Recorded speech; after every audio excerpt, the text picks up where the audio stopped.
So welcome everyone to this week's ZX meeting. And our speaker today is Lia Yeh, who's going to talk about fault-tolerant implementations of qutrit logic gates, how to construct any controlled Clifford+T gate. Take it away. Hello, everyone. As we just said, that's the talk title. This is a paper that Xusheng and John and I, who are here today, have been working on. And here's a little ZX spider in the middle, because a lot of the constructions that we have here were made using the ZX-calculus. First off, I'll start by what is a qutrit. To answer this question straightforwardly, the qutrit computational basis states are 0, 1, and 2. So you have this extra 2-level state that you don't have for qubits. This extra higher energy level state is already present in a lot of qubit computers that are today implemented. So for example, on the left-hand side, if you have your typical transmon nonlinear oscillator via a Josephson junction, then this 2-level state is already there. It's just the next higher level up energy state inside your nonlinear potential. So given that the hardware can already access this higher level state, it's quite appealing to try to come up with uses for this.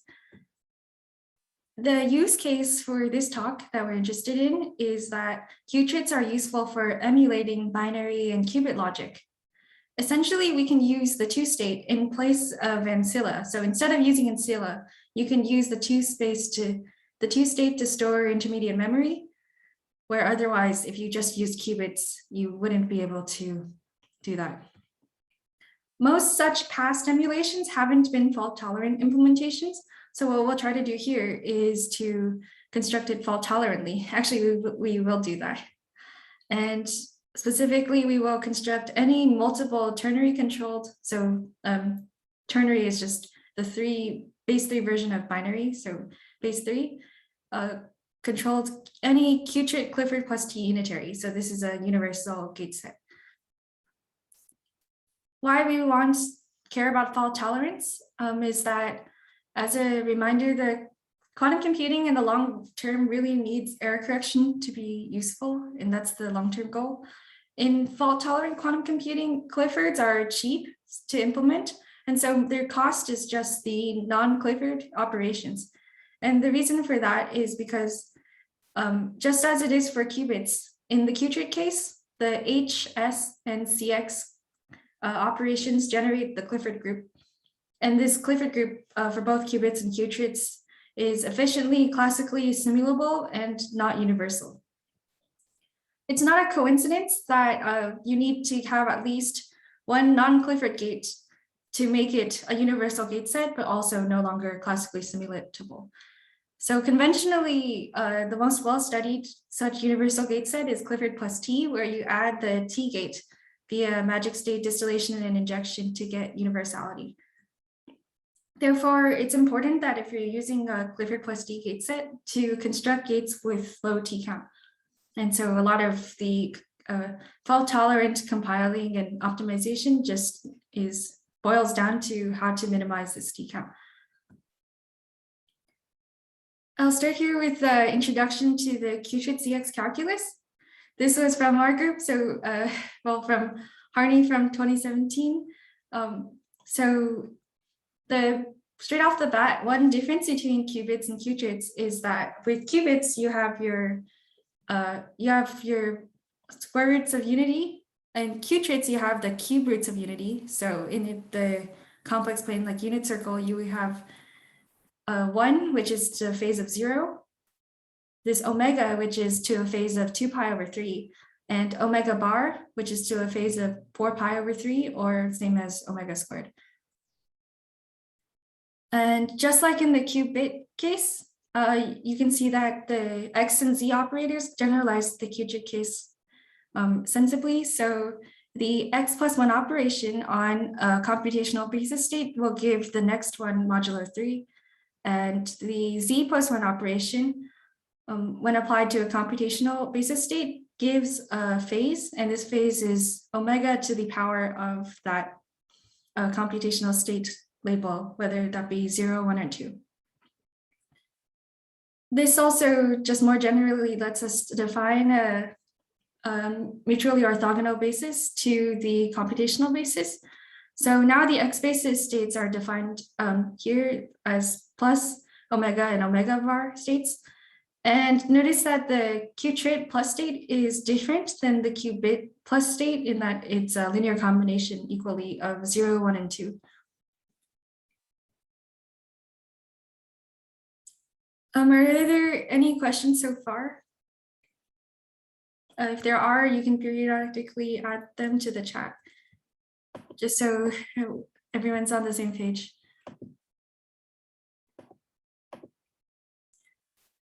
The Clifford ZX-calculus generators and spiders are also similar to the qubit case. They look very familiar to the people here.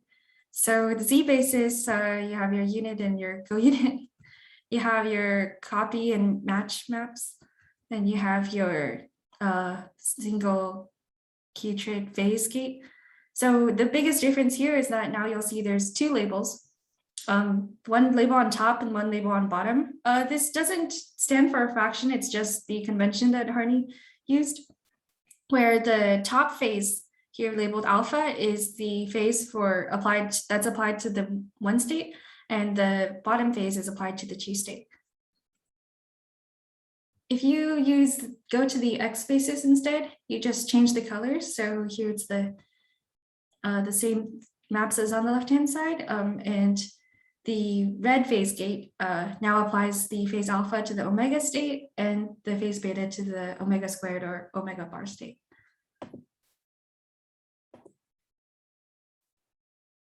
One convention that we're going to use, here we just use alpha and beta here just labeled as is, as a multiple of pi as this convention, but we're actually going to use a convention that Harney has where if you don't have a factor of pi in alpha or beta, then implicitly there's a factor of 2 pi over 3 there. This is convenient because multiples of 2 pi over 3 phases are what you can do classically efficiently. So they're your Clifford phases basically, and anything else is not. So this convention means that if we have an integer inside your phase labels, then that means that it's a Clifford phase, and if it's not an integer, then it's a non-Clifford phase.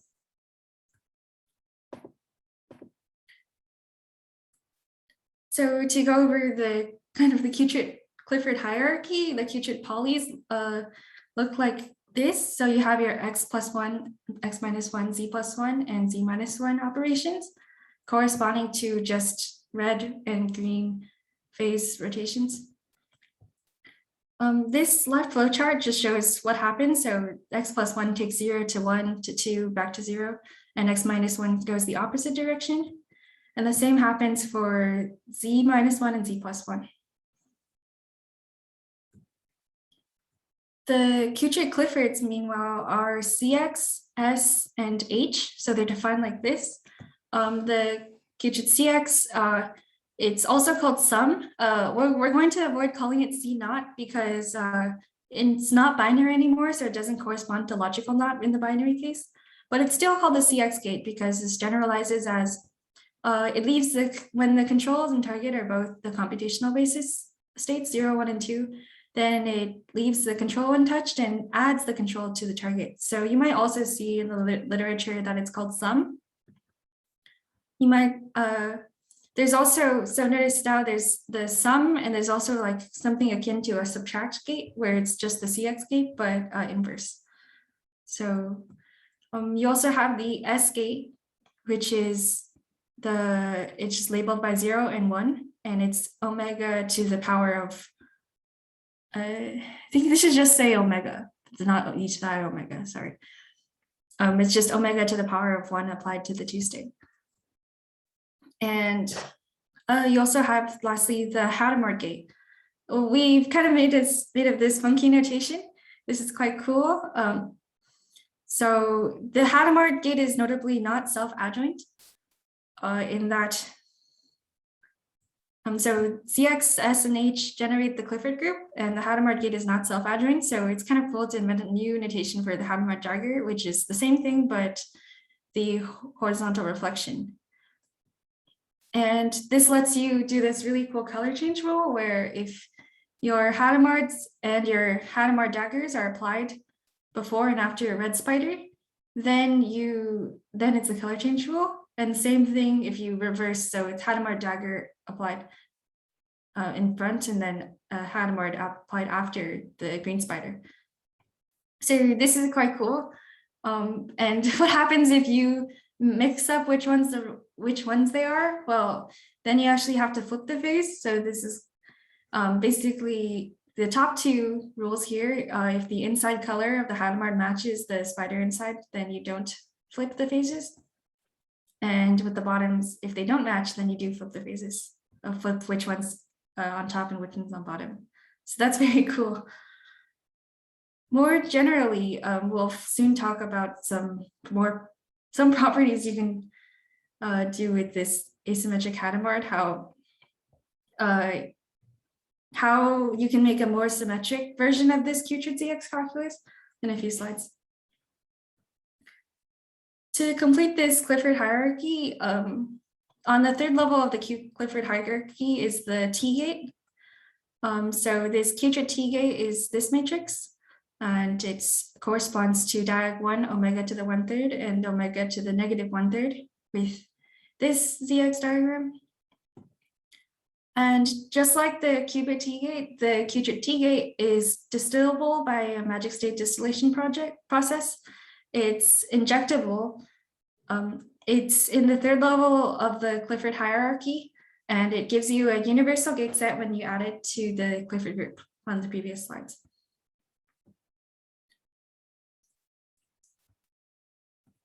So I just mentioned before that we can define a more symmetric Qutrit ZX-calculus. So a few months ago, earlier this year, towards the beginning of this year in the ZX seminar, we had a talk from Tichuan about the flexometry as a paradigm of the only topology matters. One issue with the Qutrit ZX-calculus or feature or bug, up to you, that was introduced before by Harney and his collaborators was that it's not flexometric, so the inputs and outputs are treated differently. So in the qubit ZX-calculus, these two diagrams would be the same. However, in that Qutrit ZX-calculus, they are not the same because having a wire which is output from this green and input to this red is not the same as the other way around. In other words, to have inputs and outputs treated on the same footing, what to do is to redefine your red spider to be the old red spider and then followed by something called the dualizer on every output leg.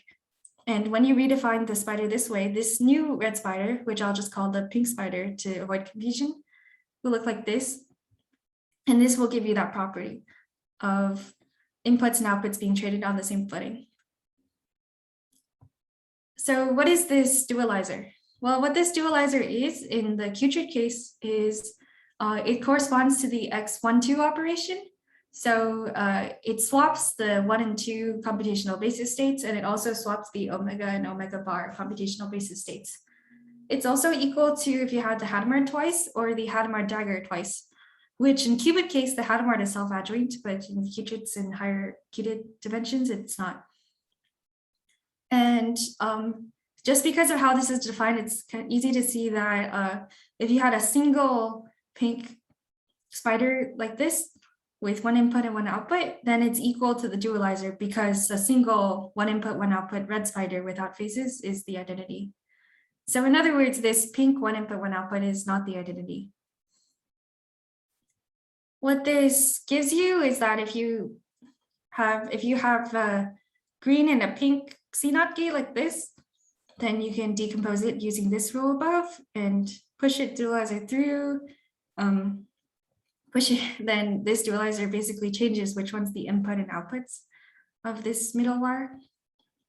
And then when you push it back again, you get back to here and yeah, you find that now your CX gate is, in this flexometric Qutrit ZX-calculus is symmetric. So inputs and outputs are treated on equal footing.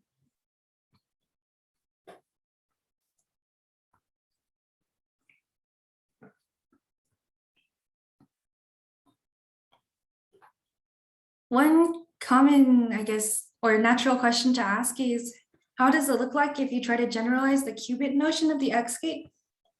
So far, we've only talked about the X+1 and X-1 gates, but this dualizer, which swaps the 1 and 2 basis states, is another notion of X gate.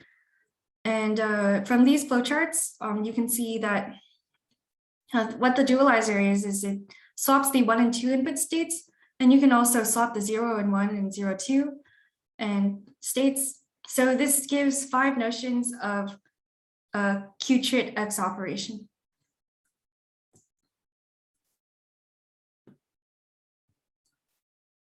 Over here, we will present the Clifford ZX-calculus rules. I guess those of you here are very familiar with the Clifford ZX-calculus and other calculi, so I'll just point out your differences. The biggest difference is that when you make the rules flexometric, then you get this added complexity in this S1 prime rule that's up here on the top right, in that in order to merge two adjacent spiders, you need to have a dualizer in between on every single leg in between them. So that's probably the biggest disadvantage to using the flexometric Clifford ZX-calculus. But the added benefit is that now you don't have to worry about whether you are having inputs or outputs. You can treat them the same. Another thing to note is that now we've avoided the Hadamard dagger as an explicit generator, instead replacing it with a dualizer. So what that means is down in the bottom left, now you can have a color change law that has a Hadamard's before and after this, before your red spider to get the green. And you also recover speciality. So in the bottom right, your monoid comonoid gives you the identity. One final note I'll make here is that the phases that you get when you apply the ZX-calculus rules oftentimes are left out by convention. But in this case, because we wanted to construct controlled gates in the rest of this talk, these phases that are global phases, when you control them, it becomes local phases. So because of that, we needed to calculate these phases. So they're given here. And also in particular, this I phase and negative I phase that you get with the decomposition of the Hadamard is particularly really annoying. But it's also kind of odd because an I phase doesn't really show up in like the qutrit Clifford phases really, but it shows up in the Euler decomposition of the Hadamard. Fun fact, the Euler decomposition of the Hadamard, Harney and his collaborator proved that it's equivalent to local complementation for qutrits. I think this is a good place to stop for questions, if anyone has any. I have a question. For the rule S1 prime, does there need to be like extra scalars for like the spider fusion for it to be complete for scalars, or am I missing something?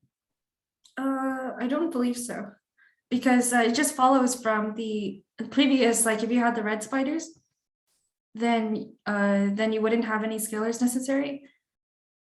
Like if you imagine these were red instead of pink, and then you didn't have the dualizers in the middle, and all you did here was change the definition so that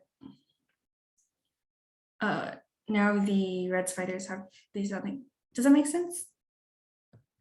Just, I'm kind of, I don't know, it seems like there's something a bit fishy with the scalars, but maybe I'm wrong. You mean the addition in the middle, or? I mean, not with the pink ones, but just more with the red ones. Like if you have like these two red and green spider fusions, then with no additional scalars generated, then I would expect that like the algebra rule or something would be scaled or something like that. Yeah, I understand. Yeah. So these rules are phase exact. So they're correct up to complex phase, but the real scalars, so they're off by a real phase. That was left out because, yeah, so it's like that's a good question. Yeah, it's up to like the rays on like a sphere or something. Okay. Yeah, thanks. So the phases are exact, but the scalars are up to a real number, just because for the purposes of control logic, just the phases mattered. Yeah, that's a good question.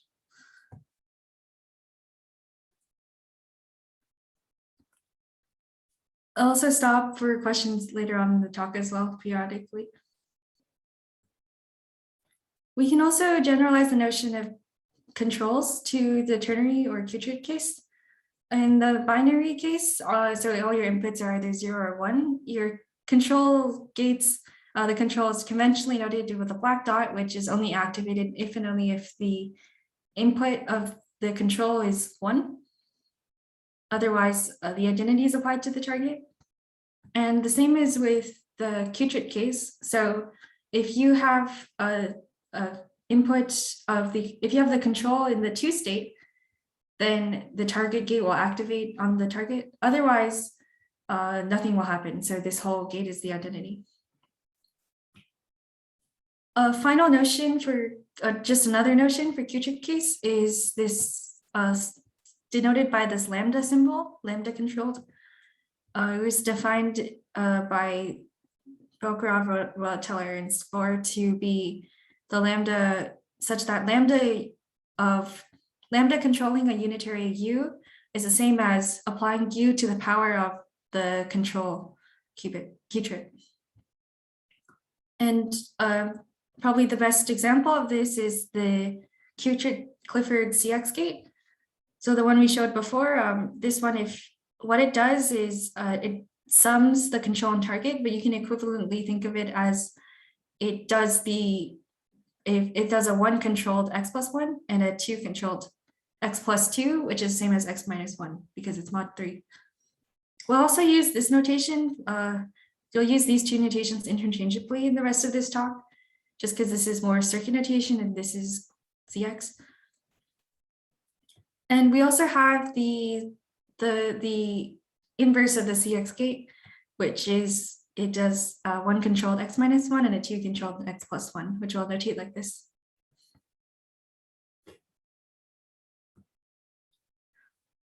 Yeah, here we get to the fun part. So we'll just give a peek of the use cases of these gates. There's very many of emulating qubit and binary logic with qutrits.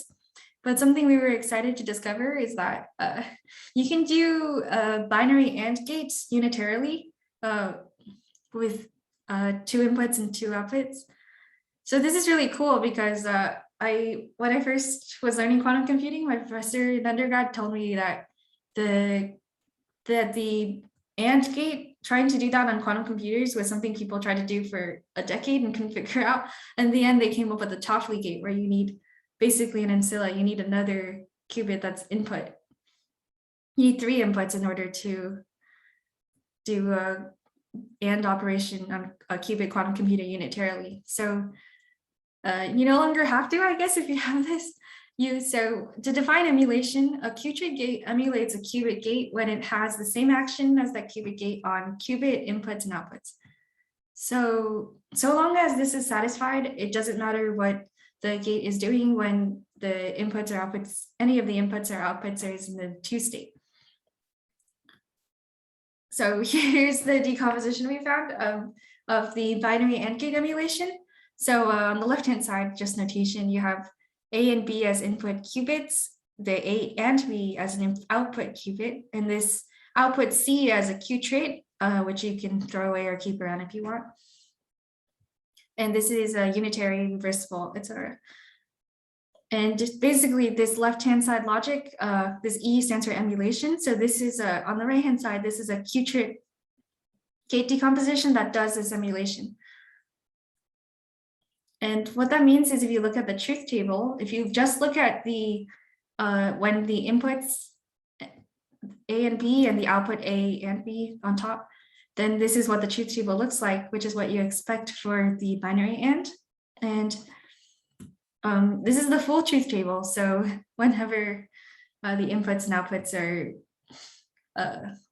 you can disregard them, the inputs and outputs otherwise, but this is the full truth table that lets you make this gate reversible.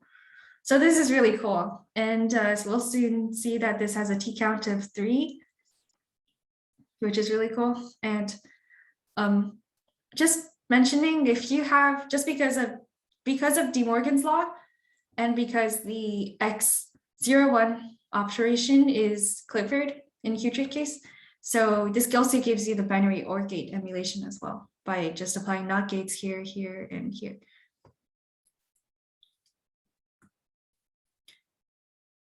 Well, Okay, I have a question. go ahead, go ahead. Hello. So are we excited about this because the number of T gates this would need is lesser than in the when you try to do an AND in the qubit case? I think that is that the case? Like, Yeah. this is good. Okay. Yeah, I think it's very exciting. I certainly don't know yet the applications of doing a quantum binary AND gate unitarily. I haven't thought about it. This is definitely future work, but it's very cool because it's better than the best possible qubit case, regardless of the number of ancillae. In the qubit case, you need do you need seven T gates to run the Toffoli or To do the Toffoli unitarily, I think, I'm not sure. If even with ancillae, you might need 4. I'm not too sure. okay. It definitely is not 3. So like you can prove the minimum that you need using like normal forms and other techniques. I see. Okay, yeah, this is pretty cool then, yeah. Yeah. Yeah, it's very exciting. I have a quick question. Mhm. Can you show, and is it the case that the qutrit state disentangles from the qubit state after the AND gate? Or does it still remain entangled? I don't follow what you mean by entangled. I mean, are you still in a superposition where the qutrit state is superposed with the qubit states?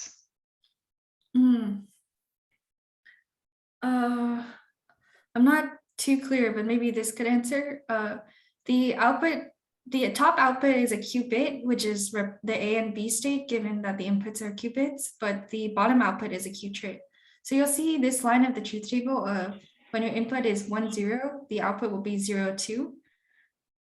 So I think you can't prove that you won't have a qutrit output in general, if you have a qubit input. But this qutrit output that you get is this kind of throwaway ancilla down here. Okay, I guess that was my question, whether you can prove that you can throw away the qutrit state.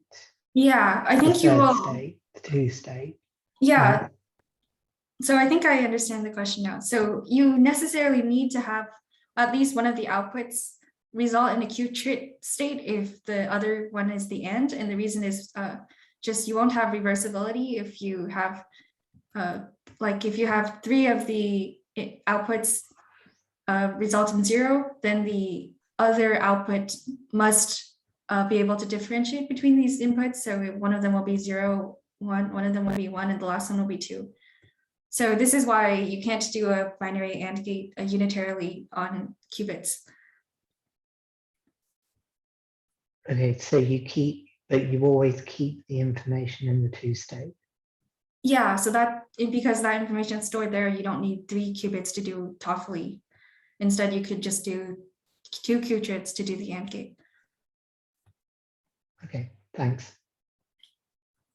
As a small note, this AND gate is on qubit inputs. It happens to be the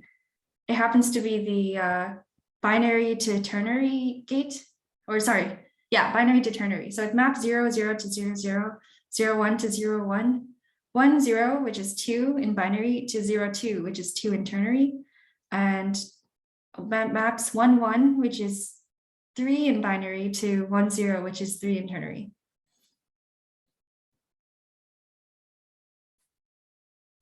More generally, you can do C to the power NU, which is N controls on the unitary U, where so on the left-hand side, you have your conventional C to the NU in qubit case notation, acting on M target qubits. And you can emulate that if you know how to do a Ket2 controlled U, where U is qutrits. So this is a bit wonky. But but this is unitary, doesn't require ancillae, which is interesting because to do such a controlled gate in general, you generally need ancillae, or you need exponentially smaller gates to bootstrap an ancillae in the qubit case. That was proved by a blog post by Craig and Neat. So, but with qutrits, you can do it unitarily. So this is your Clifford ZX gate, and then here down here, these are qutrit-controlled x+1 gates, which we'll show how to do with T-count 3 and 2 slides from now, I think. 2 slides. This was a decomposition, just kind of simple to do, but yeah, it's quite cool. So this gives a new lower bound and doing a c to the n x and c to the n z gates in terms of t-count asymptotically, which we'll talk about at the end. You can also do a log depth CNU gate, and this was from a paper in 2019 by the UChicago Fred Chong's group, Pranav Gokhale, and a bunch of other authors. They do this cool thing where by doing having 2 ternary controls, so it's controlled if and only if both control qutrits are in the 1 state, for this one where my cursor is. If you do these gates, then you can do a logarithmic depth Toffoli emulation using the circuit on the right, and it's generalizable to different numbers of control qutrits. So this is very cool.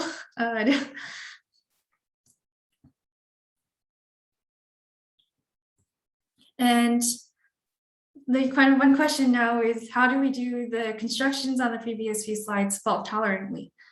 So this construction cited some papers that constructed these gates before, but those constructions weren't fault-tolerant, and as far as we know, haven't been done before.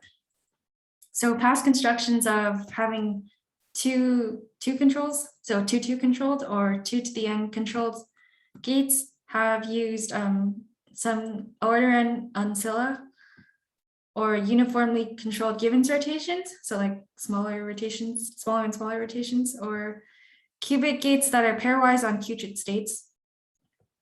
So all 3 of these are not fault tolerant, or actually the top one would be, but that uses ancillae. So if you want, or the top one could be, but basically if you want to have 2 to the n controlled gates and also have a fault tolerant and unitary implementation without ancillae, if you could do that, then that would make ternary logic and adders and incrementers and all this, a lot of past work, probably too much to cite here, would be a text dump, such as the past slides, using such 2 controlled, 2 to the n controlled logic, that all those constructions would be fault tolerant.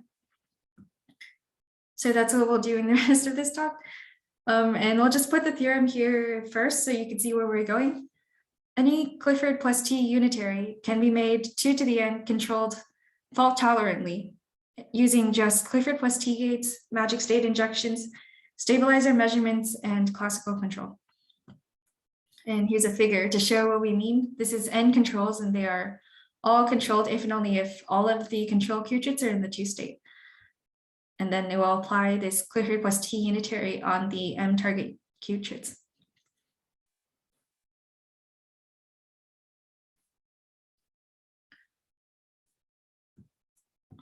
So to get there, I think this is a good place to stop for questions, because the rest of this talk will be about how to get there. So.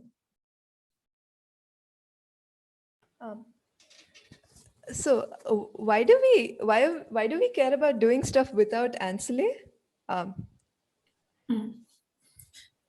Yeah,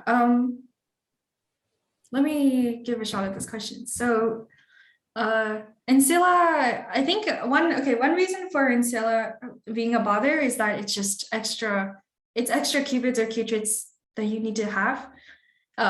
Sometimes like state preparation and measurement can be a bother. Sometimes even in a fault tolerant case, if you don't have these ancillae in the right connectivity, then if they're not connected the right way, then that can add a lot of cost to do fault tolerant swaps or something. it can be a bother if, well, let's say your computer only has like n number of qubits, and then well, if so many of these qubits are used for ancillae, then you have less operations that you can do. Like you can't do, you're just using up qubits that otherwise you could use to be a logical qubit. Right. Yeah. Okay. Yeah, so there's a cost trade-off between, and basically this idea is that this kind of paradigm of using qubits, so higher dimensions, instead of ancillae to store memory for binary and qubit logic, has been around for a while, but to do it fault-tolerantly, I think would be really cool. Right. Okay. So, okay, I guess if this framework is there, then I mean, people could pick whether like it's harder to make qutrits with less number of them, or is it harder to just do like many qubits, and then they have an option at least. Yeah, and then you can see, pick your poison, pick whatever you like. Okay. Yeah. Yeah. Thank you. In the case of the qubit AND gate, or sorry, binary AND gate, it's not possible on qubits. That fundamentally changes how you can do kind of binary calculations with an operation you can't do on qubits. And like a log depth Toffoli, I don't know if people have, I don't think that such constructions exist for qubits, definitely not unitarily. Oh, I see. Okay. So it takes, okay, to construct a 2 to the n controlled gate takes so much more than log in the qubit case then. Oh yeah, so the log n was the qubit n control Toffoli. This is the qutrit with n control qutrits Toffoli or unitary gate. So this one is much harder to construct. So the rest of this talk will be about that. Okay.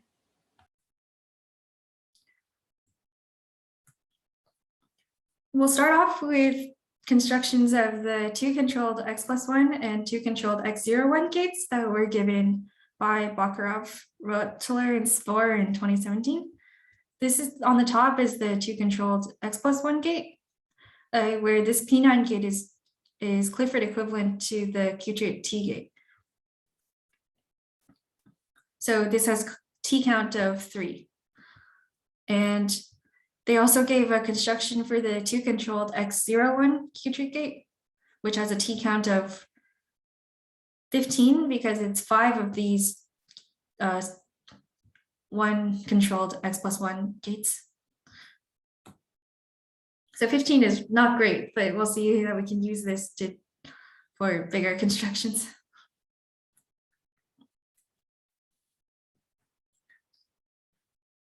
A trick that is from qubit case that we'll use is this Slater-Winfrieder decomposition of the Toffoli, or even more general, the CCV gate, where V is any unitary that you know how to do a qubit controlled version of.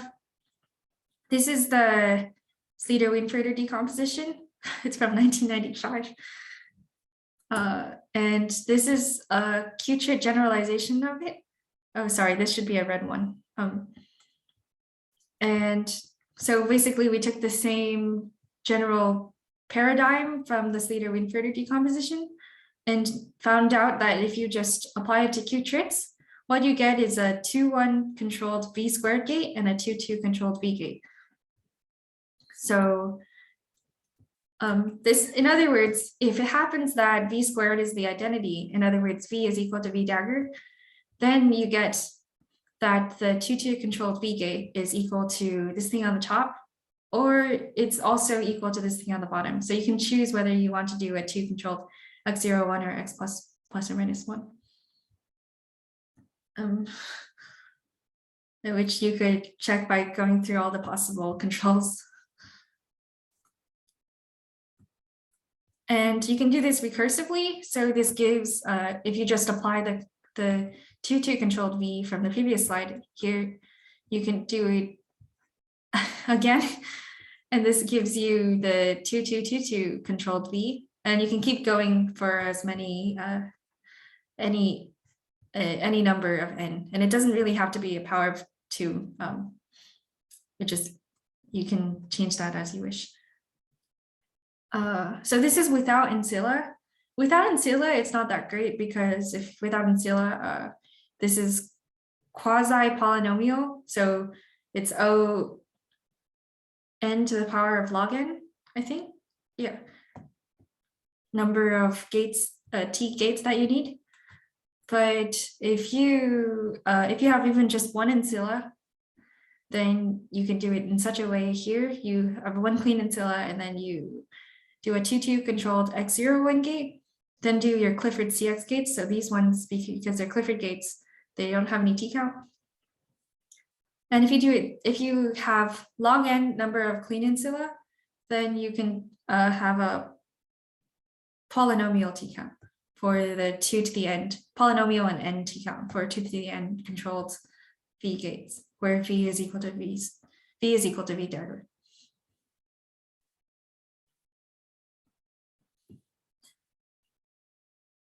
So using this, once you have this Ket2 controlled V gate, so 2 to the n controlled V gate, what you can do, specifically, this only works if V is equal to V dagger. Otherwise, you get all these other mess that you need to clean up.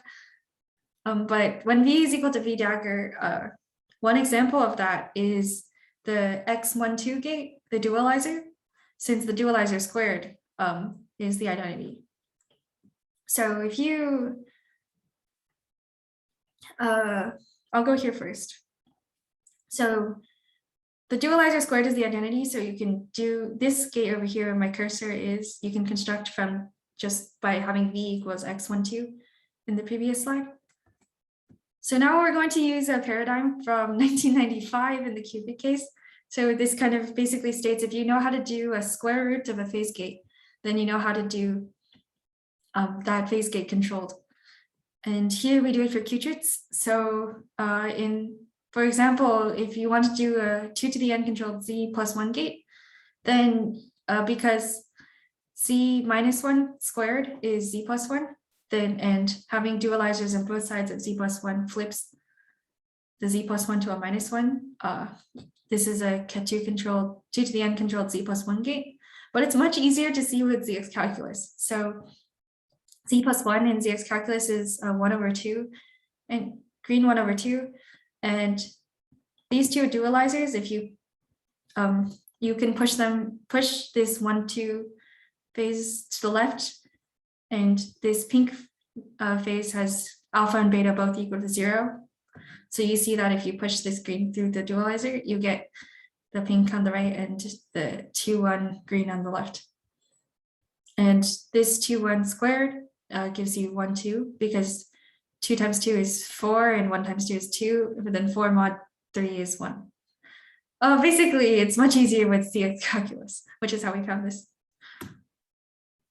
And you can do the same thing for the X+1 gate. So I'll just show it for completeness. You just replace the Z's on the previous slide with X's.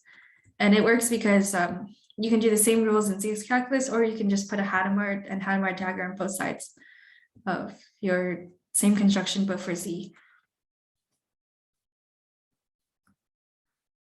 Yeah, that's the ZX-calculus. It's very satisfying. From here, the CX gate is very easy to do because recall from earlier that the 1 controlled X+1 and the 2 controlled X-1 is this gate. And so you just do them one after each other, but 2 controlling the whole thing. Get 2 to the n controlling everything to get this. And so now kind of towards the end of the talk, we'll get to the hardest ones. If you have a 2 to the n controlled S gate, if you have one borrowed ancillae, then you can use this identity. This is just these 4 Clifford gates multiplied by each other is a global phase of omega gate. So it's omega, the phase of omega times identity. And if you do a 2 controlled S gate, that's the same thing as if you do a 2 controlled 0-1 gate, because that's the definition of the S gate, C01. But then this is the same thing as if you did omega identity controlled on the target here. So to be a bit more specific about this, what this controlled global phase, we just call it that because it's more specific, more specific than if you just allowed any up to a global phase. So this is specifically the global phase that you accrue from a controlled operation, but it's if and only if you accrue that phase if and only if all the controls are active. So on the left-hand side, to be more general, you have gamma being some multiple of 2 pi. Gamma can be any number. So in this case, we just it could be any phase. You have any phase gate. The 2 pi over 3 is just to match convention for notation with the ZX binders. So if you have any phase any global phase that's controlled, then it's the same thing as if you had this phase applied if and only if this qutrit where my cursor is was in the 2 state. But you can apply that logic to any of the control qutrits. So you could put that on any of the controls. It's arbitrary. So actually, I'll go back a bit. So here, this is an example of that where we're doing omega I on the target, which is the same thing as doing 0, 1 on this qutrit. So as long as you have a borrowed ancillae, so borrowed ancillae is the most, I think, the most lenient kind of ancillae because it just means you have any other qutrit in your system that you can do an operation on. And it doesn't matter what state it starts in, and it will always be returned to the state that it started in. So that's quite convenient.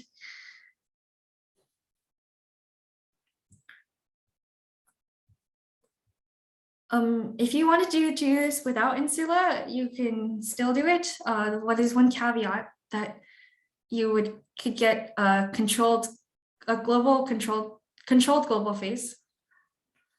So in this example, then another construction that would give you the get 2 to the n controlled S gate is this thing.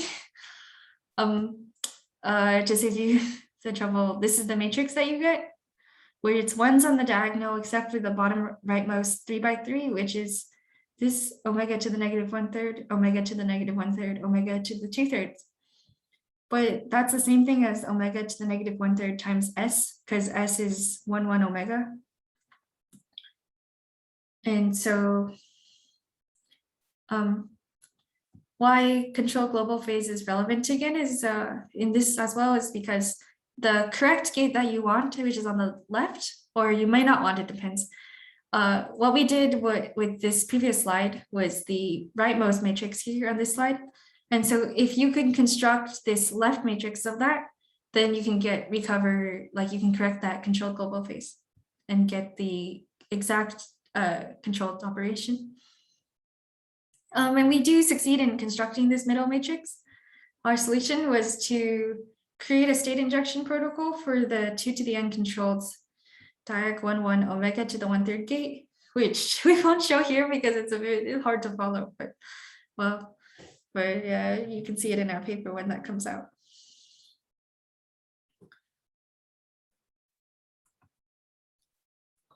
And I think the final gate, second to final gate we'll have here in Clifford+T is the H gate.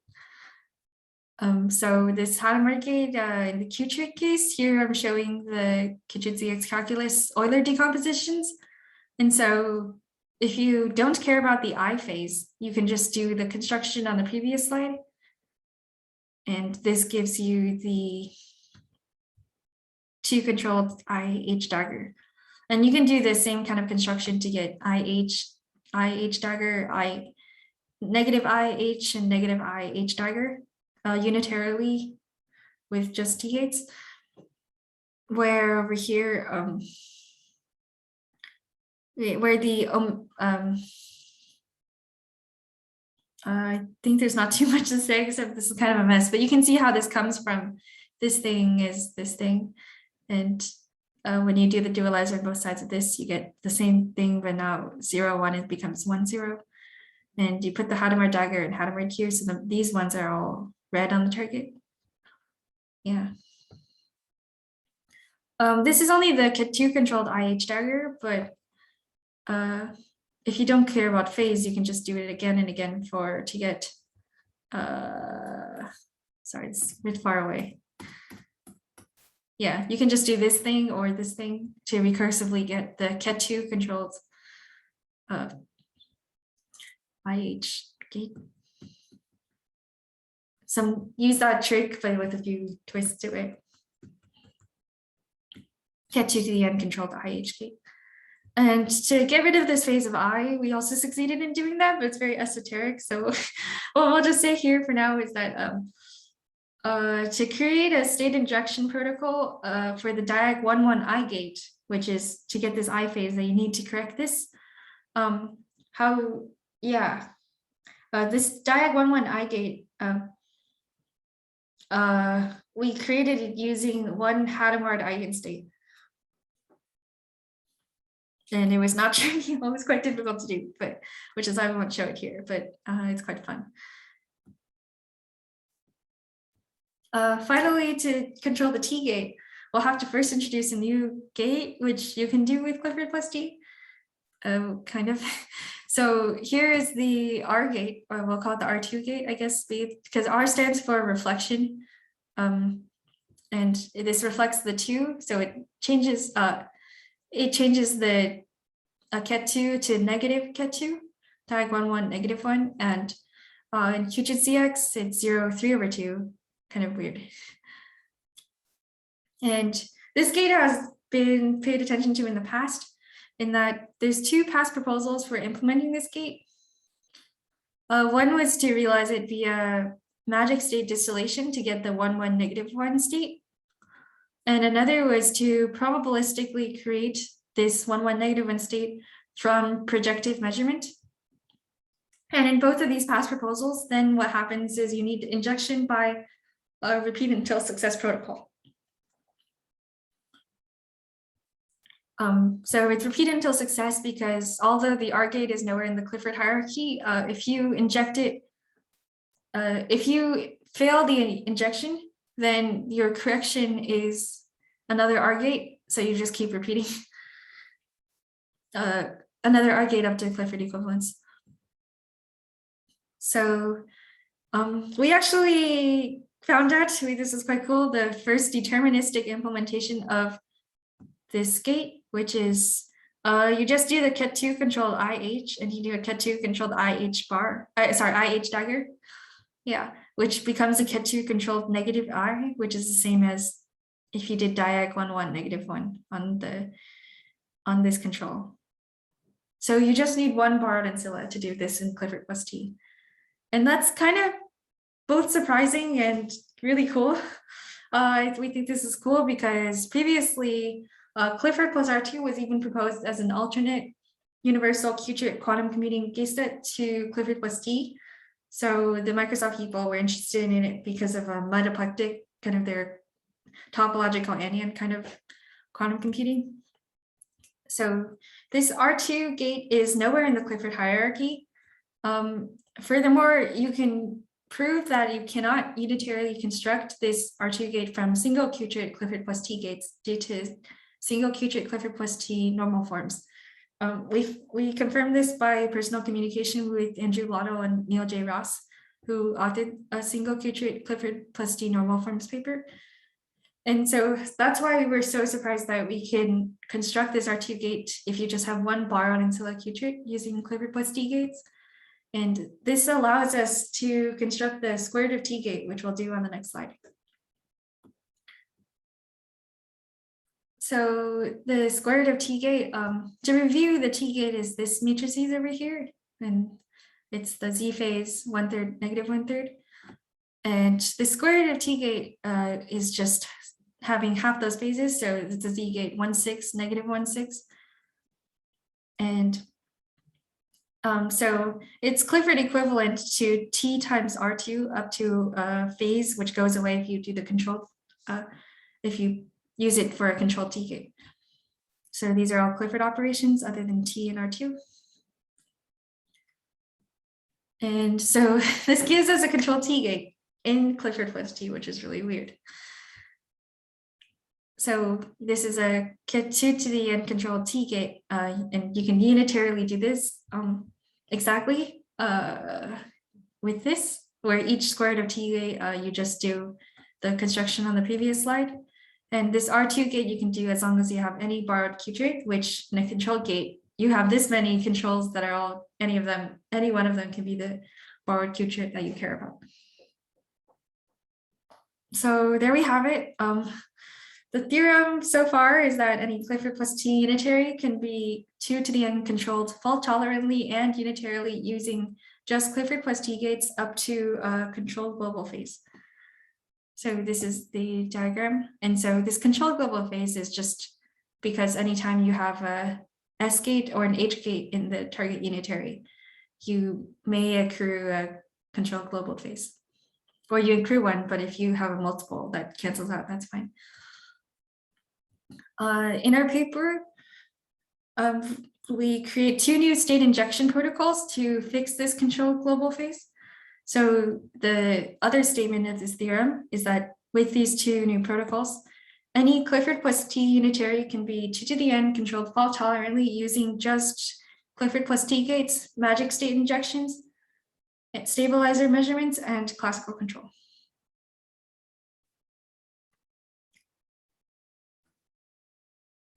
Finally, we'll end off with some emulation T counts just for fun, and then the conclusion.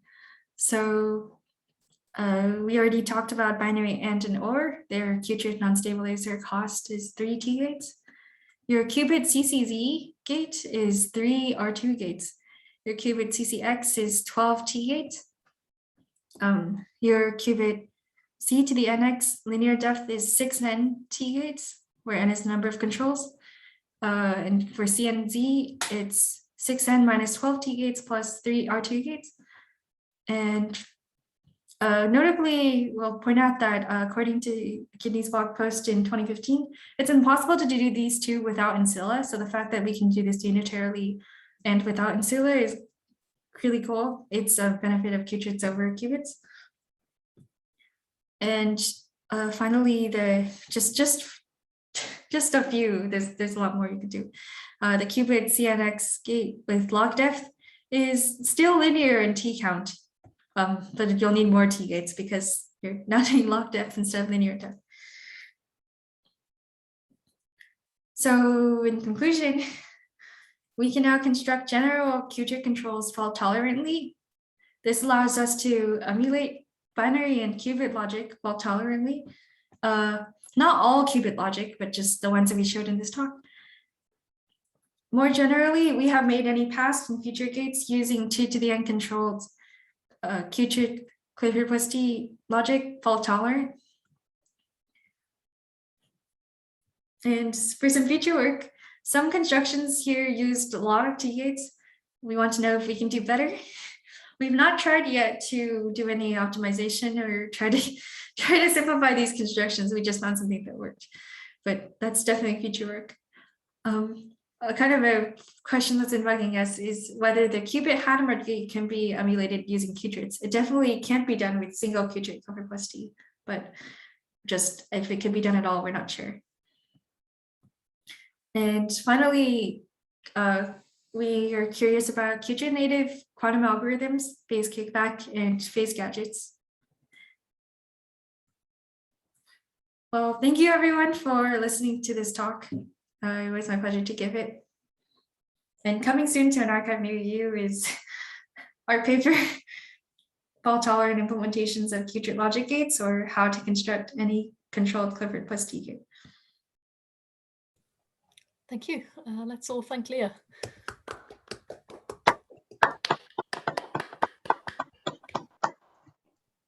So I guess we've had a fair number of questions during the talk. Are there any further questions now?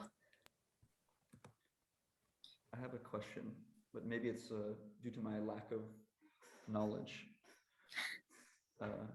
You're still fairly quiet, Cole. Can you Wait, hold pick on. your volume up a little? Can you hear me better now? Yeah. Yeah, I have a question, but maybe it's because I don't know enough. but you said there's this analogy between adding this extra state, like the third level, and ancillae. And like when people work with ancillae, like normally they reset the ancilla to the ground state. So like, what is the analog of like resetting the ancilla to the ground state? But in this formalism, we're using the third state here as like the analog of the ancilla. Yeah, this analog isn't strict in that way. So with qtrits, you don't have this equivalent to such an operation. But it's just in general that if you want an ancilla to store some memory, for example, if you had to make it reversible, if you store some intermediate memory, then using the two-state can help. If you wanted to do something like that, it might be helpful to think about even higher dimensions. So like qubits, where D is your number of dimensions, because then you could have one of your higher level dimensions be your clean ancilla, like reset state if you wanted. That could be a possibility. So this analogy is not strict in that sense, but it's still very helpful because oftentimes you just need like even one, like half a bit or a bit of intermediate memory, and if every qubit has that already, you could do that. Thank you. So I have a question that is, I mean, my question was very similar to Cole's, because as he said, normally when you use extra states, either as ancilla or as buses, you reset them afterwards. But in this case, you're not resetting them. So how do you chain together operations? I mean, the second time you do an operation on the same qutrit, your two-state is in some state that's not the initial state. So how do you then chain your logic together? Yeah, I think I understand the question now. Sorry for being a bit confused about that earlier. So I think what my answer to the question is, whenever you use that two-state intermediate in a computation, so you say you use it as memory that you need in the middle of a computation, but your inputs and outputs are still qubits, then whenever you use that two-state, you always have to make that two-state return to a qubit state. So probably the easiest example to see that is this slide where this CX gate at the very beginning this will basically add the control and targets together, but your resulting output will be could possibly be a qutrit, even if the two input states are qubit states, because if you have a 1 and a 1, then this output will be a 2. So now you have a 2 here in the middle of your computation. And so this is the computation here, but this whole uncompute cycle is necessary to return the initial, if this was a 1 and became a 2, then it will return to a 1 via this inverse of the CX gate. Okay, but on some slides you had two operations happening on the same qutrit system. So yeah, the same happens.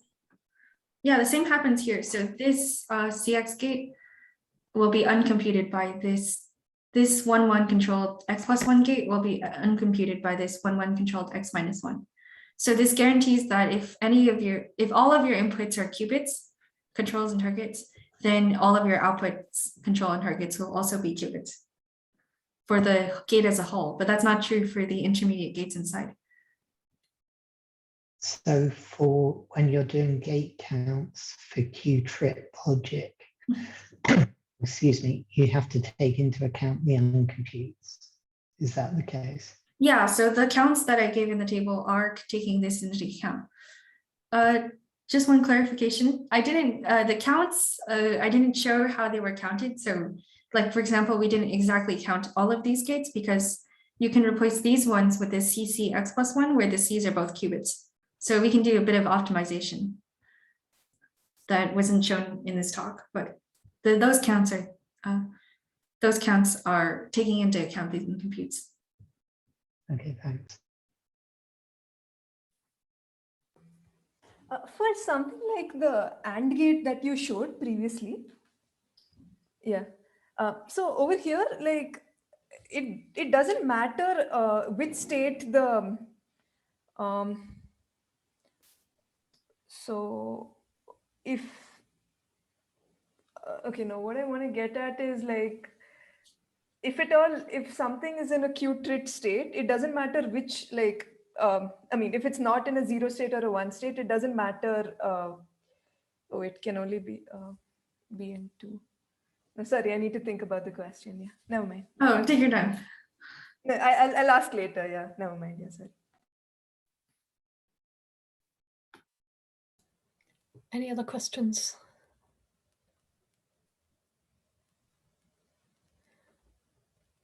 Okay, I guess future questions can also still be discussed on Discord. So yeah, let's thank the speaker again.